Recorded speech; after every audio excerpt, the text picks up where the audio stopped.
नमस्कार दोस्तों, स्वागत है आपका हमारे चैनल पे।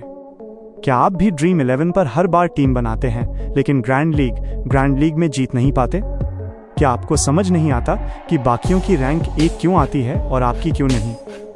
यही सवाल होते थे हमारे जुबान पर। बात तो सही है। लेकिन एक सरकारी नियम आया और स्किल आधारित गेम को रोक दिया गया। आइए आपको समझाते हैं पूरी बात। अगर आप ड्रीम 11 खेलते हैं या फैंटेसी स्पोर्ट्स के फैन हैं तो पिछले कुछ महीनों में आए बड़े बदलावों से आप जरूर चिंतित होंगे। ड्रीम 11 और बाकी ऑनलाइन गेमिंग प्लेटफॉर्म्स पर आए सरकारी नियमों के नए अपडेट के बाद अब खेलने का तरीका पूरी तरह बदल गया है। आज के इस वीडियो में हम इन्हीं नए अपडेट्स के बारे में विस्तार से बात करेंगे और जानेंगे कि अब आप ड्रीम 11 पर क्या खेल सकते हैं और क्या नहीं। तो बने रहिए अंत तक। दोस्तों, सबसे बड़ा और महत्वपूर्ण अपडेट ये है कि भारत सरकार ने एक नया ऑनलाइन गेमिंग अधिनियम ऑनलाइन गेमिंग एक्ट पारित किया है। इस अधिनियम के तहत उन सभी खेलों पर रोक लगा दी गई है जो रियल मनी गेमिंग की श्रेणी में आते हैं। क्या हुआ है?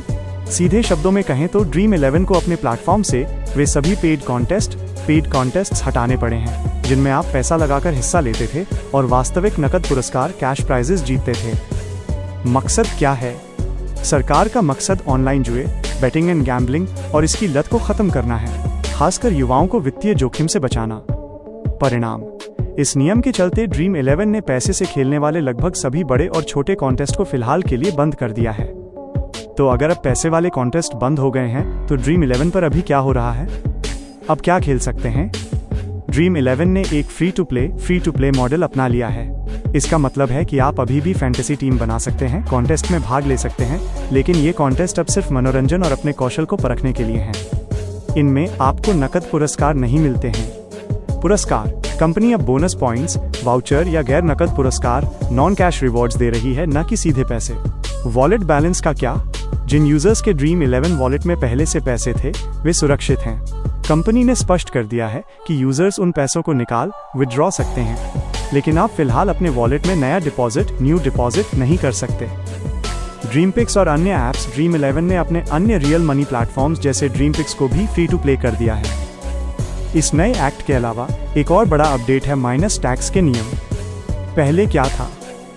पहले आपको अपनी कुल जीती हुई राशि से 10,000 रुपये से ऊपर की जीत पर 30% टैक्स देना होता था। नया नियम क्या है? अब टैक्स की गणना प्रत्येक कॉन्टेस्ट में जीती गई राशि पर होगी, भले ही वो राशि 100 रुपये हो या 1000 रुपीज।